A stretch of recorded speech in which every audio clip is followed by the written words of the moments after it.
అందరికీ నమస్కారం. ఈరోజు మీ అందరికీ నేను వినిపించబోయే కథ జీవన సంధ్య. రచయిత కాకాని కమలా గారు. ఈ కథ మొదటి భాగం విన్న తర్వాత ఈ రెండవ భాగం వినండి. ఇక కథలోకి వెళితే, అయినా సంధ్య వాడిలో ఏం చూసింది? రమేష్ అంటే ఆమెకి మొదటి నుంచి అభిమానమే. తనలో లేని ఆకర్షణలు, ప్రత్యేకతలు వాడిలో ఏమున్నాయి కనుక నిరంతరం హాస్పిటల్లో రోగుల మధ్య పడి ఉండేవాణ్ణి చేసుకొని ఏం సుఖపడదామనుకుంది? తనలో లేని అందాలు వాడిలో ఏం చూసింది? ఒకే పోలిక, ఒకే రక్తం, ఒకే తల్లి కన్న పిల్లలు, ఒకే మూసలోంచి వచ్చిన రూపాలు తాము అయినప్పుడు అన్నయ్యలో గల ఏ ఆకర్షణకి ఆమె లొంగిపోయింది అని తనలో తాను మదనపడ్డాడు.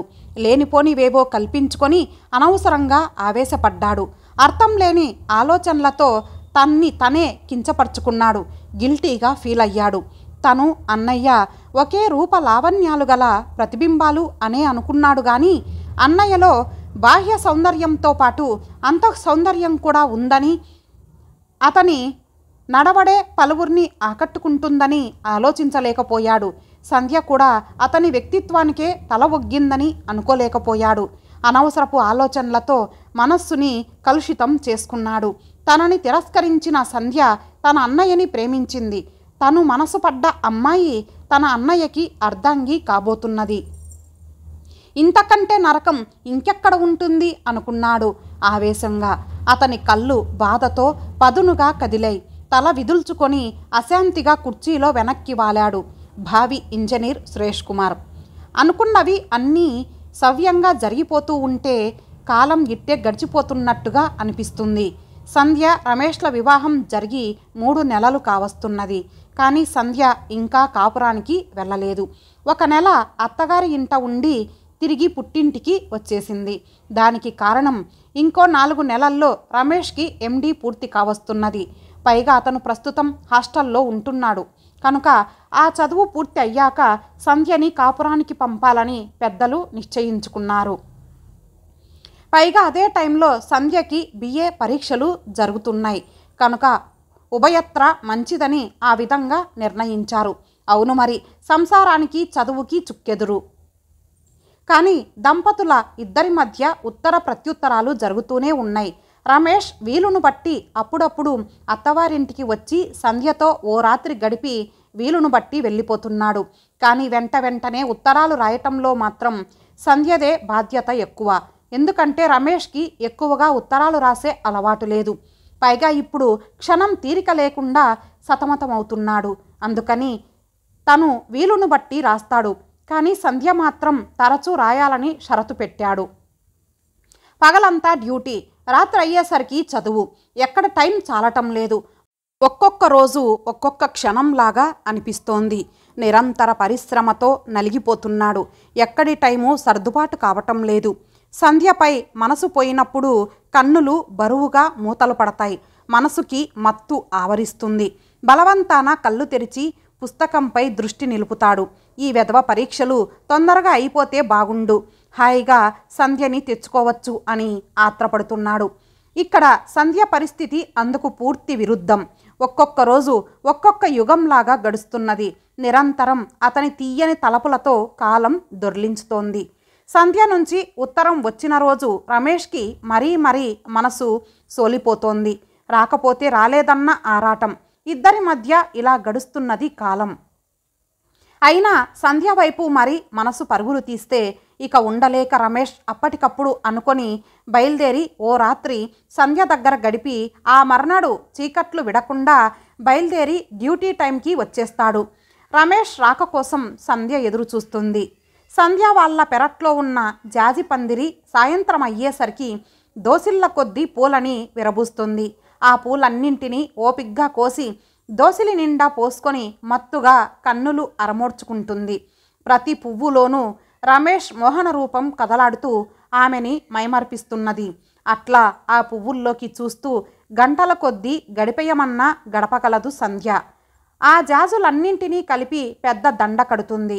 ఆ 4 మూరల చెండుని తన పెద్ద జడలో అమర్చుకుంటుంది అద్దంలో చూసుకుంటూ.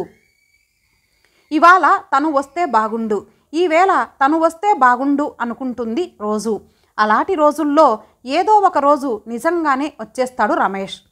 రమేష్ రూమ్లో కూర్చొని చదువుకుంటున్నాడు. ఇంతలో వార్డు బాయ్ ఫోన్ వచ్చిందని చెప్తే లేచి వెళ్ళి రిసీవ్ చేసుకున్నాడు. హలో హలో అవతల నుంచి సురేష్ మాట్లాడుతున్నాడు. నేను అన్నయ్య సురేష్ని అన్నాడు ఉత్సాహంగా. నేను వచ్చి 2 రోజులైంది. మీ హాస్టల్కి వస్తే నువ్వు ఊరికి వెళ్ళావన్నారు. ఇక్కడ హోటల్లో దిగా అంటూ వివరంగా తాను హైదరాబాదుకి ఎందుకు వచ్చింది చెప్పాడు. రమేష్ తమ్ముడు చెప్పిందంతా విని ఆప్యాయంగా క్షేమ సమాచారాలు అడిగాడు. తను భార్య దగ్గరికి వెళ్ళినట్టు చెప్పి ఇంకా హోటల్లో ఎందుకు, హాస్టల్కి వచ్చేయి అన్నాడు. ఓకే అని ఫోన్ పెట్టేశాడు సురేష్. ఎందుకో క్షణంలో సురేష్ మనసంతా అల్లకల్లోలంగా అయ్యింది. ఫోన్ చేసినప్పుడు ఉన్నంత ఉత్సాహం ఫోన్ పెట్టేశాక లేదు. అనాలోచితంగా కిటికీ దగ్గరకు వెళ్ళి బయటికి చూస్తూ నిల్చున్నాడు. జేబులోంచి సిగరెట్టు తీసి వెలిగించి ఆలోచనలో పడ్డాడు. సంధ్యని చుట్టం కోసం, ఆఫ్టర్ ఆల్ ఒక్క రాత్రి కోసం అన్నగారు అంత దూరం పని కట్టుకొని వెళ్ళాడంటే అతనికి ఈర్ష్యగా ఉంది. అంతవరకు వరకలు వేసిన ఉత్సాహం చచ్చిపోయింది. ఎంత లేదన్నా అన్నగారి ప్రయాణానికి 30-40 రూపాయల ఖర్చు. ఒక్క రోజు కోసం. అదే తను ఖర్చు చేస్తే తల్లి తండ్రి తిడతారు. డబ్బు జల్సాలకి ఖర్చు చేస్తున్నానని ఆరోపిస్తారు. కానీ అన్నయ్య ఖర్చు పెట్టేది మాత్రం దుబారా కాదు. అసలు మొదటి నుంచి అంతే. అన్నయ్య అంటే నాన్నకి అమ్మకి కూడా ఆపేక్ష ఎక్కువ.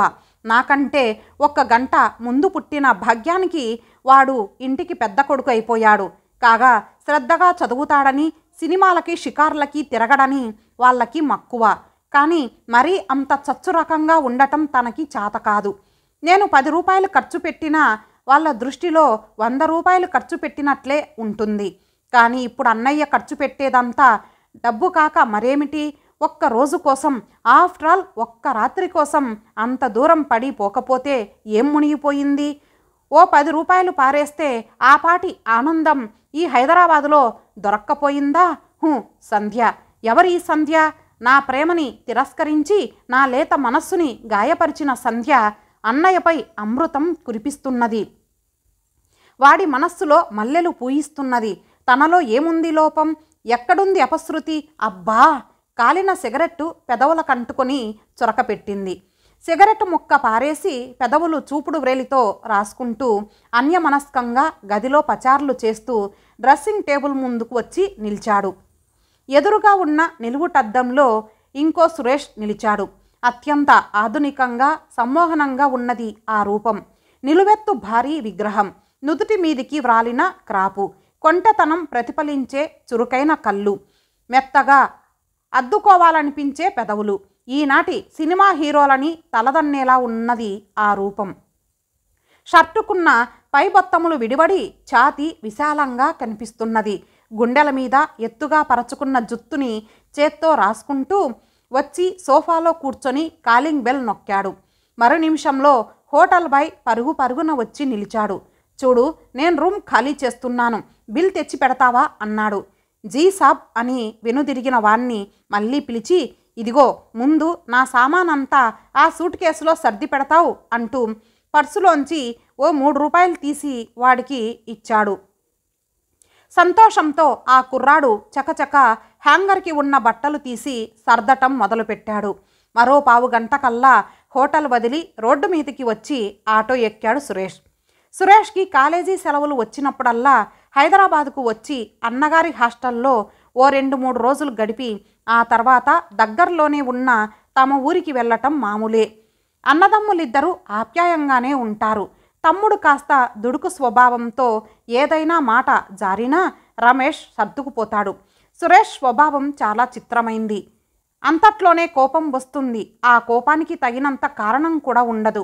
ఆ సమయంలో ఎవరూ రెచ్చగొట్టకుండా ఉంటే తనంతట తనే తగ్గిపోతాడు. ఉన్నట్లుండి ఆపేక్ష కూడా అలాగే పుట్టుకొస్తుంది. నిజం చెప్పాలంటే అతను ఎంత మంచివాడో అంత చెడ్డవాడు కూడా. చేతిలో సూట్ కేసుతో లోపలికి వస్తున్న తమ్ముణ్ణి చూడగానే రమేష్ ఆప్యాయంగా చెయ్యి అందుకొని లోపలికి తీసుకెళ్లాడు. కాసేపు ఇద్దరు కబుర్లు చెప్పుకున్నారు. చటుక్కున సురేష్ దృష్టి టేబుల్ మీద ఉన్న సంధ్య ఫోటోపై పడింది. వదిన కులాసాగా ఉందా అన్నాడు. బాగానే ఉంది అని నవ్వాడు రమేష్. అలా అంటున్నప్పుడు అతని కళ్ళల్లోని వెలుగుని సురేష్ గమనించకపోలేదు. వెళ్ళిన వాడివి వెంటనే వచ్చేసావే, ఉండాల్సింది అన్నాడు. వీలు లేదురా, అసలు టైం లేదు అన్నాడు విసుగ్గా రమేష్. ఇంకో 2 నెలల్లో పరీక్షలు, ఇప్పట్లో మళ్ళీ వెళ్ళటం కుదరదని మొన్న అనుకోకుండా వెళ్ళా అన్నాడు మళ్ళీ అతనే. మౌనంగా విని ఊరుకున్నాడు సురేష్. ఆ తర్వాత సోదరులిద్దరూ కబుర్లు చెప్పుకుంటూ డైనింగ్ హాల్లోకి వెళ్ళారు. సంధ్యకి BA పరీక్షలు దగ్గరికి వచ్చాయి. కానీ ఆమెకి తెలియకుండా ఒక్కోసారి రమేష్ ఆలోచనలోకి జారిపోతుంది. పుస్తకం చేతుల్లోనే ఉంటుంది, కానీ మనసు మాత్రం భర్త చుట్టూ పరిభ్రమిస్తూ ఉంటుంది. ఈ మధ్య సంధ్య 2 ఉత్తరాలకి ఇంకా అతని నుండి జవాబు రాలేదు. పని ఒత్తిడి వల్ల నేను వెంటనే రాయలేకపోయినా నువ్వు మాత్రం తరచూ రాయాలి సంధ్య, లేకపోతే నాకు చదువు మీద బొత్తిగా కాన్సంట్రేషన్ చిక్కదు అన్నాడు రమేష్. తప్పకుండా రాస్తాను అని మాట ఇచ్చింది సంధ్య. అందుకని అతను జవాబు రాయటం ఆలస్యం చేసినా బాధపడదు. కానీ ప్రతిరోజు అతని నుంచి ఉత్తరం కోసం ఎదురు చూడటం మాత్రం మానదు. ఆ రోజు రాత్రి 10 గంటలు కావస్తున్నది.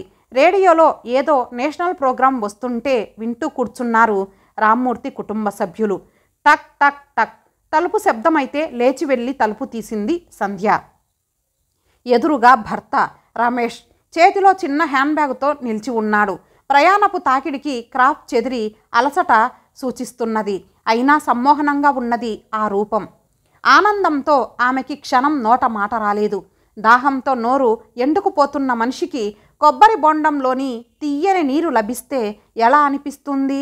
కేవలం ఉత్తరం కోసం నిరీక్షిస్తున్న సమయంలో కోరుకున్న మనిషే వచ్చి వాలాడు.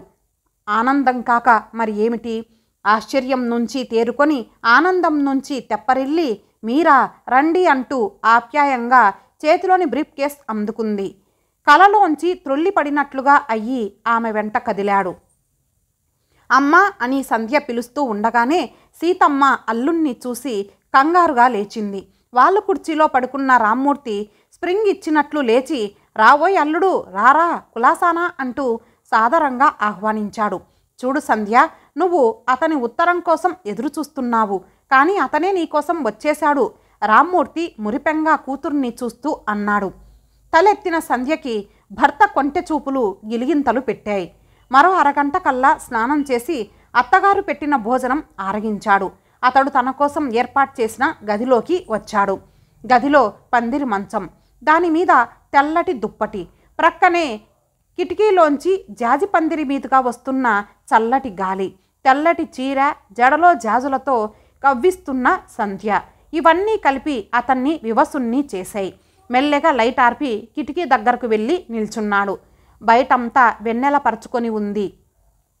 గుబురుగా విశాలంగా అల్లుకున్న జాజి పందిరిలో అక్కడక్కడా మిగిలిపోయిన జాజి మొగ్గలు విరిసి వెన్నెల్లో ఇంకా తెల్లగా మెరుస్తున్నాయి. ప్రకృతి అంతా వెన్నెల్లో తడుస్తున్నది. చల్లగాలి మెల్లగా వచ్చి ఆ యువకుని చంపల్ని తాకింది. కిటికీ గుండా చొచ్చుకు వచ్చిన వెన్నెల ఆ గదిలో కూడా కాస్త మేరకి పరుచుకొని ఉంది. అప్రయత్నంగా జేబులోంచి సిగరెట్ తీసి వెలిగించాడు. సిగరెట్ తాగుతూ పరధ్యానంగా నిల్చున్న అతను సంధ్య రాకని గమనించనే లేదు. మెల్లగా గాజుల చిరుసవ్వడితో జాజుల పరిమళాన్ని జోడించి భర్త చేరువకు వచ్చిన సంధ్య మృదువుగా తన చేతిని అతని భుజంపై వేసింది. కానీ అతను ఎప్పటిలా ఆమె వైపుకు చూడకుండా అలాగే నిశ్చలంగా బయటికి చూస్తూ ఉండిపోయాడు. సిగరెట్ కాలుస్తున్న భర్త వైపు క్షణం తెల్లబోయి చూసి, డాక్టర్ గారికి ఈ అలవాటు ఎప్పటినుంచి అంటూ అతని పెదవుల మధ్య ఉన్న సిగరెట్టుని సుతారంగా తీసి బయటికి విసిరేసింది. క్షణం త్రుళ్ళిపడి సర్దుకున్నాడు. ఓ అదా, ఈ మధ్యనే. కొత్తగా ఈ అలవాట్లెందుకు చేసుకోవటం, పైగా డాక్టరు అంది సంధ్య కించిత్ కోపంగా. ఒకసారి సంధ్య కళ్ళల్లోకి చూసి పట్టుబడిపోయినట్లు నవ్వి దృష్టి తిప్పుకున్నాడు. తన తప్పు తెలిసి వచ్చి కాస్త కంగారు పడ్డాడు. లేదు సంధ్య, ఈ మధ్యనే అప్పుడప్పుడు సిగరెట్ తీసుకుంటున్నాను. రెస్ట్లెస్గా స్టడీస్ చేస్తుంటే బాగా విసుగ్గా ఉంటున్నది, అందుకని కాస్త రిలీఫ్ కోసం అన్నాడు సంజాయిషిగా. ఇప్పుడు అలాగే ఉంటుంది, రేపు వదలలేనంతగా పట్టుబడిపోతుంది అంది. లేదు, ఒక్కనాటికి అలా జరగదు. పరీక్షలైపోతే దాని జోలికి పోనుగా అన్నాడు. మళ్ళీ కిటికీ బయటికి చూస్తూ నిల్చుండిపోయాడు. సంధ్యని చూస్తుంటే అతని మనసులో సంచలనం రేగుతున్నది. కిటికీ బయట అంత బాగున్నదా అన్నది సంధ్య. లేదు అని కళ్ళతో నవ్వుతూ ఆమె వైపు తిరిగాడు.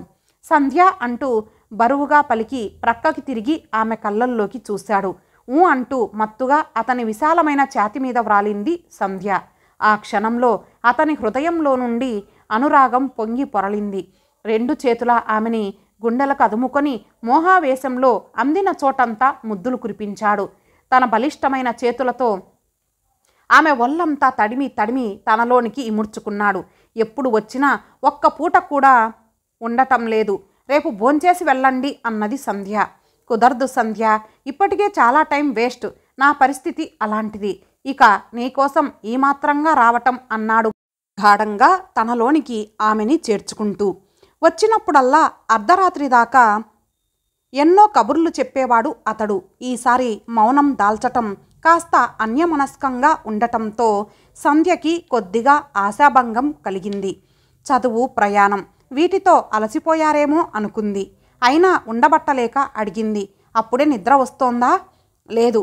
మరి ఏమిటి, వచ్చినప్పటి నుంచి చూస్తున్నాను, ఈరోజు ఇంత పరధ్యానంగా ఉన్నారు అంది లాలనగా. మళ్ళీ అతనిలో కొద్దిగా సంచలనం చెలరేగింది. ఓ అదా, ఎందుకో ఒంట్లో సరిగా లేదు సంధ్య, చాలా అలసటగా ఉంది, గాఢంగా నిద్రపోవాలని ఉంది అన్నాడు. అతని క్రాఫ్లోనికి తన చేతిని ఆపేక్షగా నిమురుతూ మౌనంగా ఉండిపోయింది సంధ్య. మెడిసిన్ చదవటమే చాలా శ్రమతో కూడిన పని. అది పూర్తి చేసి ఎండి చేస్తున్నాడు. నిజంగా ఎంత శ్రమ, ఎన్ని సాధక బాధకాలకి ఓర్చుకోవాలి. దానికి తోడు మనసుని పట్టిలాగే ఈ బాంధవ్యం ఒకటి. నిజంగా మగవాళ్ళు ఎంత ధీరోదాత్తులైనా స్త్రీ విషయానికి వచ్చేసరికి ఎంత బలహీనులో కదా అనుకుంది. 1000 సమరాల గెలిచిన వీరుడు కూడా పడతి కౌగిట్లో బందీనే అన్న నార్లవారి మాట జ్ఞాపకం వచ్చి నవ్వుకుంది. మరీ అంత వీలు కాని పరిస్థితుల్లో ఇబ్బంది పడి రావటమెందుకు, ఇంకో 2 నెలలు ఎలాగో గడిపితే అయిపోతుందిగా అన్నది సంధ్య. నిజమే సంధ్య, కానీ ఎందుకో ఈ మధ్య అస్తమానం నువ్వే తలుపుకి వస్తున్నావు. నీ వైపుకి పరుగులెత్తే మనసుని పట్టుకోలేక నీకోసం వచ్చేశాను అన్నాడు గుసగుసగా. అతనికి తన పట్ల ఉన్న అనురాగానికి సంధ్య మనసు ఉప్పొంగింది. గడియారం 2 గంటలు కొడుతూ ఉండగా ఆ నవదంపతులు నిద్రలోకి ఒరిగారు. ఆ తీయని రేయి కరిగిపోయి తెలతెలవారుతూ ఉండగా యథాప్రకారం అతడు లేచి ఊరికి వెళ్ళిపోయాడు. తన అలవాటు చొప్పున రామ్మూర్తి వెళ్ళి బస్టాండు వరకు సాగనంపి వచ్చాడు. ఇంతటితో ఈ భాగం సమాప్తం. మరొక భాగంతో కలుద్దాం. అంతవరకు సెలవు. నమస్తే.